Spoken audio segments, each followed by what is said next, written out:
Well, folks, thanks for following these videos that I call the public land alphabet. So today we're going to talk about one that isn't specific to a land management agency, but it's specific to a funding mechanism for your state fish and game agency. Whatever the title of your agency is that manages the fish and the wildlife in your state, this idea called PR, Pittman-Robertson, is extremely important to them. It's one of their biggest funding sources. PR, Pittman-Robertson, stands for the two people who got the legislation passed in 1937. Key Pittman, a senator from Nevada, and A.W. Robertson, a congressperson from Virginia, in 1937. Think about that. This is the dirty 30s. I mean, America is in this terrible state of affairs. The worst depression this country's ever seen is still lingering. And what does Pittman-Robertson Act do? It's really is the Federal Aid in Wildlife Restoration Act.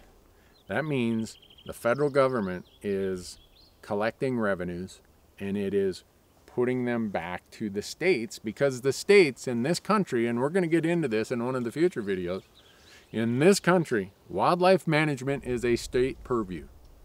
What's really unique about the PR monies, the Federal Aid in Wildlife Restoration Act of 1937, is it is a group of users, citizens, who came forward and said, we want to be taxed on our products, on the things that we use, and we want that money to go back to state agencies for the benefit of wildlife and conservation. Yeah, that's in 1937, when where unemployment rates were seemingly as high as the employment rate.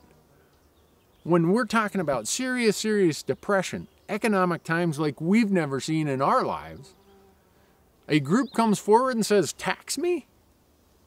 That's what the hunters and shooters did.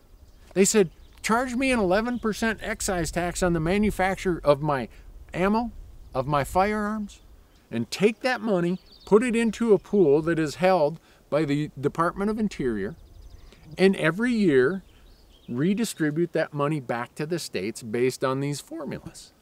These PR dollars, as they're often called, P-R, are one of the largest sources of funding for your state wildlife agency. Here where I'm standing in Montana, our wildlife agency is called Fish, Wildlife and Parks. In your state, it might be called Game and Fish, or DNR, Department of Natural Resources. Whatever your state agency is called, a huge part of their budget comes from the excise tax collected on the manufacture of ammunition and firearms. Those of us who love to hunt and shoot like I do, we are the ones funding this program. And the beauty of it is, the legislation is very strict of what that money can be used for. It can't go back to state general funds. It can't be used for non-conservation activities. It has to go directly to this state wildlife agency. And that state wildlife agency has to use that money only for conservation programs. How cool is that? If people wonder why hunters feel so connected, so tied to these state wildlife agencies, it's because we are writing big checks to fund them. And whether you like it or don't like it, that is a reality of how these agencies are funded. And it's not just on the hunting side. The PR program was so successful that 13 years later, in 1950, a fishing model similar to the PR model was put in place. And the fishing equivalent to Pittman-Robertson is called DJ, D-J, Dingle Johnson. And the same thing, on fishing equipment, those manufacturers are imposed an excise tax.